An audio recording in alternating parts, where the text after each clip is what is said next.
இந்திய கம்யூனிஸ்ட் கட்சியின் 26வது மாநில மாநாடு மூலமாக செங்கோடி தொடர்களான உங்கள் எல்லோரையும் சந்திக்கிற வாய்ப்பை எனக்கு ஏற்படுத்தி தந்திருக்கக்கூடிய என் அன்புக்குரிய தோழர் முத்தரசன் அவர்களுக்கு முதலில் என்னுடைய இதயபூர்வமான நன்றியை நான் தெரிவித்துக் கொள்ள விரும்புகிறேன். அவரே குறிப்பிட்டு சொன்னார், அண்மையில் நடந்த காலந்தோறும் கம்யூனிஸ்டுகள் நூல் வெளியீட்டு விழாவில் உங்கள் எல்லாரையும் சந்திக்கணும்னு நான் நினச்சேன். அதற்காக ஒப்புதலையும் நான் தந்திருந்தேன். ஆனால் உடல்நிலை காரணமாக வர முடியல என்கிற அந்த வருத்தத்தை தீர்க்கக்கூடிய வகையில் இன்றைய நாள் அமைந்திருக்கு.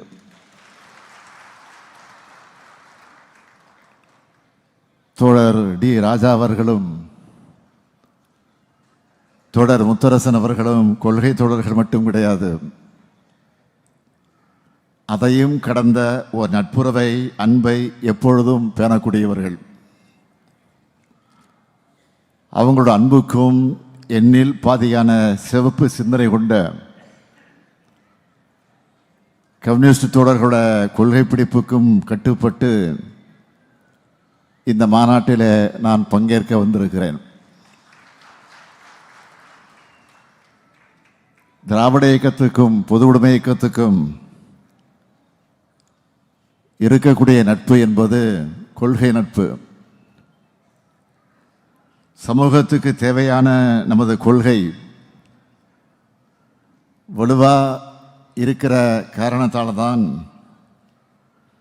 நம்முடைய நட்பும் வலுவாக இருக்கு.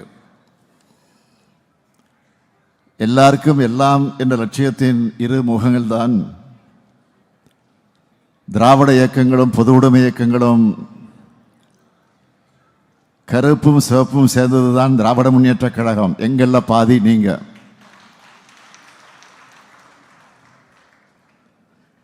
இந்த கொள்கை உறவோட ஆழத்தை தலைமுறைகள் கடந்தும் நாம சொல்லணும். அப்போதான் பல தலைமுறைகள் காக்கப்படும். கொள்கை முரண்கள் ஒருபோதும் கொள்கைக்கு எதிரிகளுக்கு இடம் கொடுத்து விடக்கூடாது. அதனால வரலாற்றில் பதிவான 2 நிகழ்ச்சிகளை மட்டும் சுருக்கமாக நான் சுட்டிக்காட்ட விரும்புகிறேன். நம்முடைய மதிப்பிற்குரிய முத்தரசன் அவர்களும் ஒரு வேண்டுகோளை எடுத்து வைத்தார். எங்கே போனாலும் அவர் கோரிக்கையை எடுத்து வைப்பது வழக்கமாக வைத்துக் கொண்டிருக்கிறார். ஏதோ மாநாட்டிலே மட்டுமல்ல, நிகழ்ச்சிக்கு மட்டுமல்ல, கோட்டைக்கு வந்தாலும் மனுவோடு தான் வருவார். இதற்காக நான் குறிப்பிட்டு மனுவோடு வருகிறார் சொன்னால் தனிப்பட்ட பிரச்சனைக்காக அல்ல, தொழிலாளர்களின் பிரச்சனைக்காக, பாட்டாளி பெருமக்களுடைய உரிமைகளுக்காக அந்த கோரிக்கை எடுத்து வருவார். இதோ இந்த அரங்கத்துக்கு சேலம் சிறை தியாகிகள் அரங்கம்னு பேர் சூட்டியிருக்கீங்களே, சேலம் சிறையில் 22 கம்யூனிஸ்டுகள் சுட்டுக் கொல்லப்பட்டப்போ தந்தை பெரியாரும் பேரறிஞர் அண்ணாவும் கடுமையாக கண்டித்து எழுதினாங்க. 1950 மார்ச் 5ஆம் நாளை கண்டன நாளாக கடைபிடிக்க சொன்னார் தந்தை பெரியார். திராவிடர் கழகம் சார்பில் ஊர்வலமும் கையெழுத்து இயக்கமும் நடத்தப்பட்டுச்சு. சிறையில் இருந்த தோழர்கள் விடுதலை செய்யப்பட்டப்போ குத்தூசு குருசாமி அவர்கள் சென்னை ஒற்றவாடை தியேட்டரில் வரவேற்பு கூட்டத்தை ஏற்பாடு செஞ்சார். இதெல்லாம் வரலாறு. அந்த வரலாற்றை போற்றும் விதமான இங்கு வருவதற்கு முன்பு விமான நிலையத்திலிருந்து இந்த மாநாட்டு நிகழ்ச்சிக்கு வருவதற்கு நாங்கள் வாகனத்தில் வந்து கொண்டிருந்த போது நம்முடைய அன்புக்குரிய தோழர் முத்தரசன் அவர்கள் ஒரு கோரிக்கை மனுவை என்னிடத்தில் கொடுத்தார். கொடுத்தது மட்டுமல்ல, கொடுத்ததை நான் ஏதோ மறந்து விடுவேனோ என்று கருதி இங்கு அதையும் குறிப்பிட்டு சொல்லி உங்களுக்கு நினைவுபடுத்தி எனக்கு நினைவுபடுத்தி இருக்கிறார்.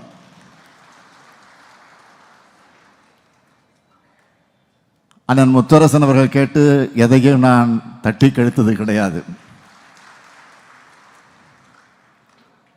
முடியாது என்று நான் சொல்ல முடியுமா?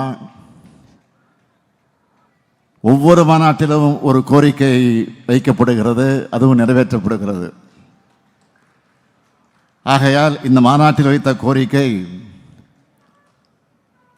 சேலத்தில் சிறை தியாகிகள் நினைவாக விரைவில் ஓர் மணிமண்டபம் அமைக்கப்படும்.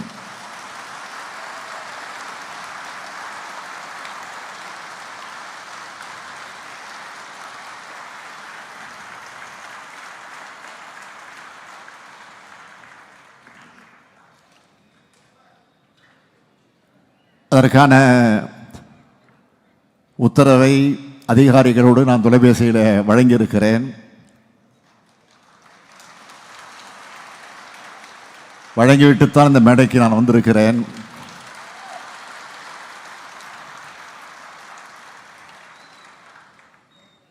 நாளையிலிருந்து இந்த பணி தொடங்கப்பட இருக்கிறது.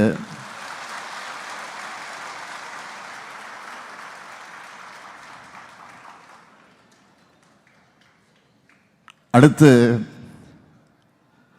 1951 நடந்த திமுகவினுடைய முதல் மாநாட்டுக்கு பேரறிஞர் அண்ணா அவர்கள் தோழர் ஜீவா அவர்களைத்தான் அழைச்சார்.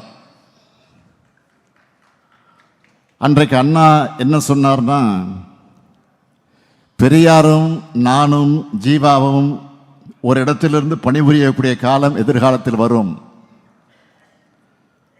அது பொது உடைமை முகாமாக பெயர் மாற்றப்படும். அந்த முகாமில் திராவிட என்ற அடைமொழி இடம்பெற வேண்டும் என்று குறிப்பிட்டு சொன்ன பேரறிஞர் அண்ணாவுடைய எண்ணம் இந்த மேடையில் நிறைவேறி இருப்பதாகத்தான் நான் கருதுகிறேன்.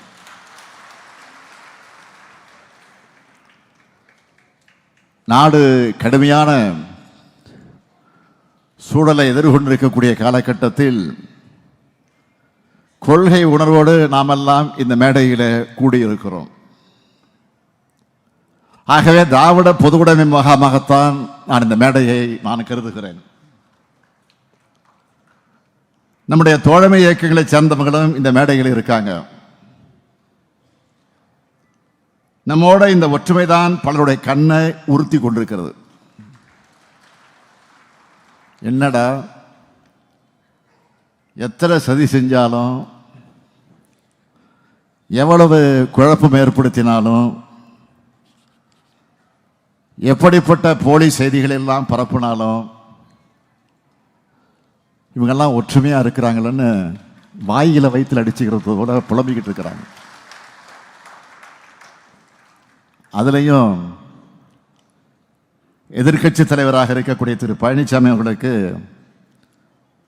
கம்யூனிஸ்டுகள் மேலே திடீர்னு பாசம், குபீர் பாசம் பொத்துக்கிட்டு வந்திருக்கு. அடிமைத்தனத்தை பற்றி பழனிசாமி பேசலாமா?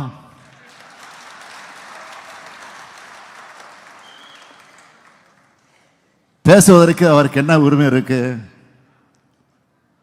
எங்களை பொறுத்த வரைக்கும் இங்க இருக்க யாருக்கும் யாரும் அடிமை இல்லை.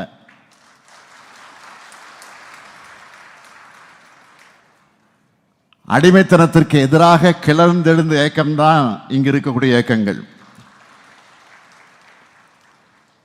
திராவிட இயக்கமும் கம்யூனிஸ்ட் இயக்கமும் அதை பற்றி கொள்கைகளை பற்றி தெரியாத பழனிசாமி அவர்கள் விரக்தியில வாய்க்கு வந்ததெல்லாம் பேசுறாரு. அவருக்கு தெரிஞ்சது அவ்வளவுதான். அதுக்காக நம்மோட கூட்டணி தலைவர்களை மோசமா, மிக மிக மோசமா கொச்சைப்படுத்துறாங்க. நான் கேட்க விரும்புவது, கம்யூனிஸ்ட் தலைவர்களை விட நீங்க என்ன அதிகம் தியாகம் செஞ்சிட்டீங்களா?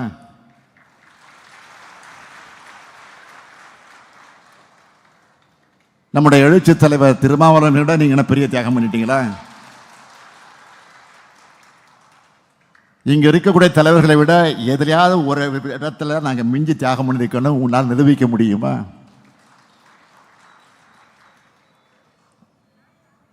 ஒடுக்கப்பட்ட மக்கள் உரிமைகளுக்காக போராடி கொண்டிருக்கக்கூடிய இயக்கங்கள் இந்த இயக்கங்கள். அவங்களுக்கு இருக்கிறது மக்கள் மீதான உண்மையான அக்கறை இல்லை, பிரச்சனைகளுக்கு தீர்வு காண வேண்டும் என்ற அக்கறை அவங்களுக்கு இல்லை, அதனுடைய நோக்கமும் அவங்களுக்கு கிடையாது. பொழுதுவாரை தூற்றி அவதூறுகளை பரப்பி நம்ம கூட்டணி தலைவர்களை கலங்கப்படுத்தணும்,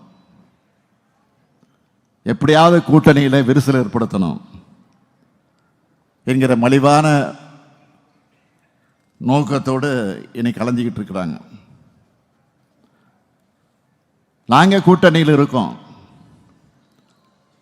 கூட்டணியில் இருந்தாலும் நியாயமான கோரிக்கைகளை விமர்சனங்களை வைக்க கம்யூனிஸ்ட் தோழர்கள் ஒருபோதும் தவறியது கிடையாது. நாங்களும் அவங்களுடைய கோரிக்கைகளை என்றைக்கும் புறக்கணித்தது கிடையாது. அவங்களுடைய கருத்துக்களையும் கேட்கிறோம், விவாதிக்கிறோம், பலவற்றை உடன்படுகிறோம், அதுக்கான தீர்வை முன்னெடுக்கிறோம். இதுதான் ஜனநாயகம்.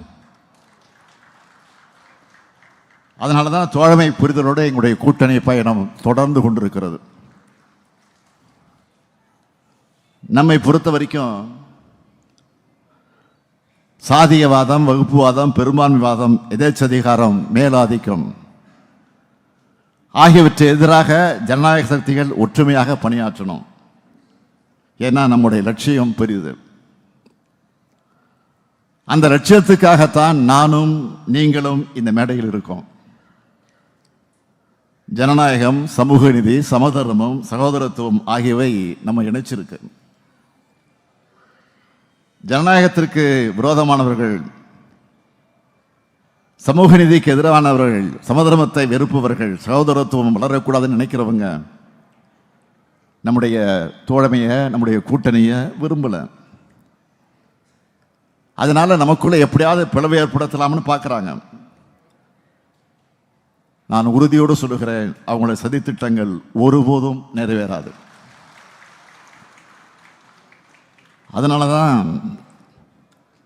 இந்த மாநாட்டிற்கு நம்முடைய தோழர் முத்தரசன் அவர்கள் வெல்க ஜனநாயகம் எழுச்சி மாநாடு என்ற பெயரில் இந்த மாநாட்டை அவர் எழுச்சியோடு ஏற்பாடு செய்திருக்கிறார். தோழர்களே, ஜனநாயகம்தான் இறுதியிலே வெல்லும். அதை வெல்ல வைக்க வேண்டிய பொறுப்பும் கடமையும் ஜனநாயக சக்திகளால் நமக்குத்தான் இருக்கு. அதிலும் இன்றைக்கு ஜனநாயகத்துக்கு அடிப்படையான தேர்தலையே ஒன்றிய பாஜக அரசு கேலி கூத்தாக்கி இருக்கிறது.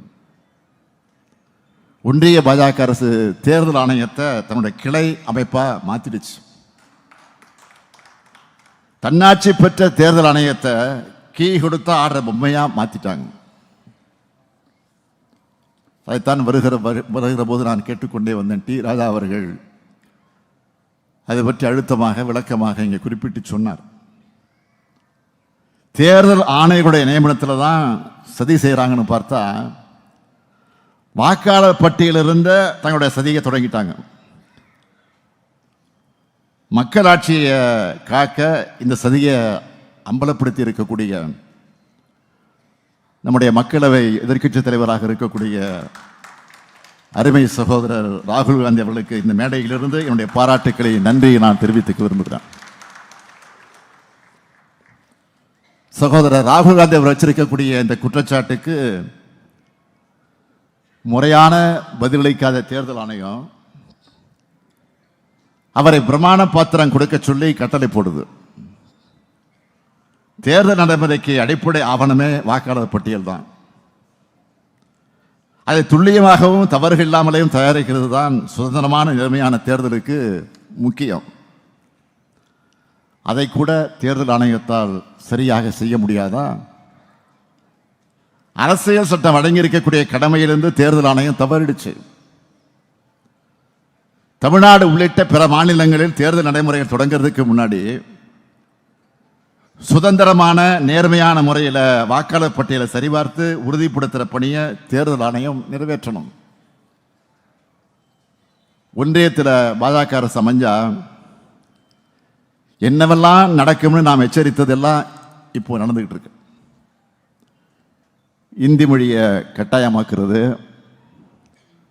சமஸ்கிருதம் மேலே இருக்கக்கூடிய பற்றால நாம் சொன்னதை உண்மையாக்கி இருக்கு. பட்டப்படிப்பு படிக்காமலேயே பாரம்பரிய குருகுலத்தில் படித்து, நல்லா கவனிங்க, பாரம்பரிய குருகுலத்தில் படித்தவங்க ஐஐடியில் நிறுவனங்களில் மாதம் 75,000 ரூபாய் உதவித்தொகையோடு சேரலாம்னு திட்டம் கொண்டு வந்திருக்கிறாங்க. ஆர்எஸ்எஸ் அமைப்பை முன்னிலைப்படுத்துவாங்கன்னு சொன்னோம். இப்போ நாட்டோட பிரதமரை விடுதலை நாள் உரையில் ஆர்எஸ்எஸ் குழந்தை பேசியிருக்கிறாரு. அரசு வெளியிடக்கூடிய படங்களில் விளம்பரத்தில் அண்ணல் காந்திக்கு மேலே சர்வர்கர் படம் இன்னைக்கு இருக்கு. இதுதான் இன்றைய அவல நிலை. அமலாக்கத்துறையை வச்சு தங்களுக்கு ஒத்துவராத எதிர்க்கட்சிகளை மிரட்டுவாங்கன்னு சொன்னோம். தொடர்ந்து நடத்துறாங்க, பார்த்துக்கிட்டே இருக்கணும். இன்னைக்கு அமைச்சராக இருக்கக்கூடிய நம்முடைய பெரியசாமியோட வீட்டில் ரெய்டு நடத்துறாங்க. உறவினர் வீட்டில் ரெய்டுன்னு ஒன்று ஓடி வந்து கூட்டணியில் சேர்ந்து நாங்கள் என்ன பழனிசாமியா?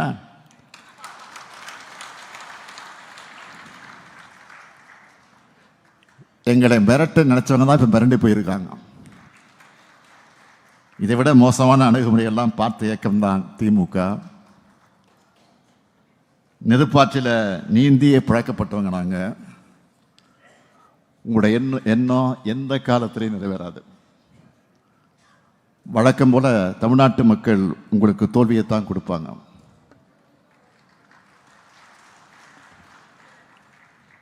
தமிழ்நாட்டு மக்கள் அரசியல் தெளிவு உள்ளவர்கள், விழிப்புணர்வு மிக்கவர்கள். தமிழுக்கும் தமிழினத்துக்கும் தமிழ்நாட்டுக்கும் உண்மையாக தொண்டாற்றக்கூடியவர்கள் யாருன்னு தமிழ்நாட்டு மக்களுக்கு நல்லா தெரியும். சமூக நீதி, சமநீதி, மாநில உரிமை, கூட்டாட்சி தத்துவம், மொழி உணர்வு, இன எழுச்சி ஆகியவற்றுக்காக உண்மையாக உழைச்சி தியாகங்களை செஞ்சது யாரு? நவீன தமிழ்நாட்டோட அனைத்து வளர்ச்சிக்கும் அடித்தல் அமைச்சது யாருன்னு தமிழ்நாட்டு மக்களுக்கு நன்றாகவே தெரியும். 2021 நம்ம மதச்சார்பற்ற முற்போக்கு கூட்டணி வெற்றி பெற்ற மாதிரியே 2026 நாம் தான் வெற்றி பெறப் போகிறோம். திராவிட மாடல் 2.0 ஆட்சியில் இந்தியாவைக்கே வழிகாட்டக்கூடிய அளவுக்கு சாதனைகளை செய்வோம். அதுக்கு துணையா தோழர்கள் என்றைக்கும் இருக்கணும்னு நான் கேட்டுக்கிறேன். கம்யூனிஸ்டுகள் களத்தில் இறங்கினா எப்படிப்பட்ட வெற்றியை வசமாகும்? திமுகவினர், கம்யூனிஸ்டுகள், நம்ம கூட்டணி கட்சியினர் ஆகியோருடைய உழைப்புக்கு முன்னாடி எப்படிப்பட்ட சதி செயல்களும் நிற்கக்கூட முடியாது.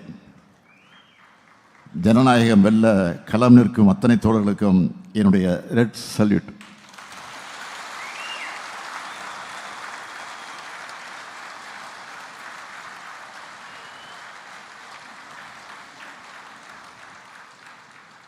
இன்றைக்கு ஆட்சியை பொறுத்த வரைக்கும் எல்லா துறைகளிலும் முதலிடம் முதலிடம் முதலிடம் என்று ஏதோ நாங்கள் சொல்லலை, ஒன்றியத்தில் இருக்கக்கூடியவர்களை ஆய்வு செஞ்சு இன்றைக்கு அந்த ஆய்வை வெளியிட்டு கொண்டிருக்கிறது. ஆக எல்லாவற்றிலும் முதலிடம் முதலிடம் என்று பெறக்கூடிய நம்முடைய கூட்டணி, நம்முடைய மதச்சார்பற்ற திராவிட முன்னேற்ற கழகத்தின் தலைமையில் இருக்கக்கூடிய நம்முடைய கூட்டணி மிகப்பெரிய அளவில் வெற்றி பெறும், வெற்றி பெறும், வெற்றி பெறுவதற்கு உறுதியெடுப்போம் என்று கேட்டு இந்த சிறப்புக்குரிய இந்த மாநாட்டில் 26வது மாநில மாநாட்டில் உங்களோடு சேர்ந்து நானும் பங்கேற்கக்கூடிய நல்லதொரு வாய்ப்பை பெற்று, என்னுடைய பெயரே ஸ்டாலின்,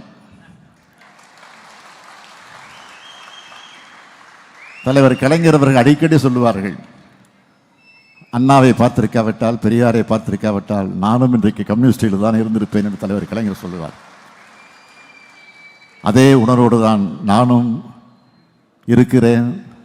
அந்த உணர்வோடு தான் நானும் இந்த நிகழ்ச்சியில், இந்த மாநாட்டில் கலந்து கொண்டிருக்கிறேன் என்பதை மாத்திரம் எடுத்து சொல்லி,